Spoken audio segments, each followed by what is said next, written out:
దీని build quality చూసుకుంటే బాగానే ఉంది. అలాగే ఇక్కడ సైడ్లో చూసుకుంటే ఛార్జింగ్ పెట్టుకోవడానికి పిన్ అనేది ఇచ్చాడు. దీంట్లో 500 mAh బ్యాటరీ అనేది ఉంటుంది. అలాగే ఇక్కడ సైడ్లో అంటే లైట్ అనేది ఆన్ చేసుకోవడానికి ఉన్నది. ఫస్ట్ దీంట్లో 3 టైప్స్ ఆఫ్ మోడ్స్ ఉంటాయి. ఫస్ట్ది, సెకండ్, థర్డ్ది వచ్చి కొంచెం డిస్కో లైట్ లాగా పడుతుంది. అలాగే దీని మ్యాగ్నెట్ చూసుకుంటే మనం ఏదైనా ఐరన్ కానీ అలా స్టిక్ చేయొచ్చు, దీన్ని చూసుకోవచ్చు. అలాగే ఇది ఓపెనర్ అనేది ఎలా వర్క్ అవుతుందో ఒకసారి చెక్ చేద్దాం. 100% ఇదైతే ఓపెన్ చేస్తుంది. ఎందుకంటే దీనికి ఒక బిల్ క్వాలిటీ గురించి నాకు అంత నమ్మకం ఉంది. చూద్దాం, కొంచెం కష్టపడుతున్నా.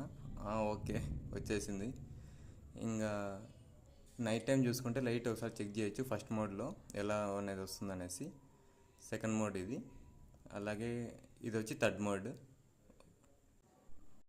ఇంకా రేటింగ్ విషయానికి వస్తే నేను అవుట్ ఆఫ్ 3.75 మ్యాంగోస్ అయితే ఇస్తానండి ఈ ప్రోడక్ట్కి. ఈ ప్రోడక్ట్కి ఎంత డబ్బులు పెట్టచ్చో కామెంట్ చేయండి.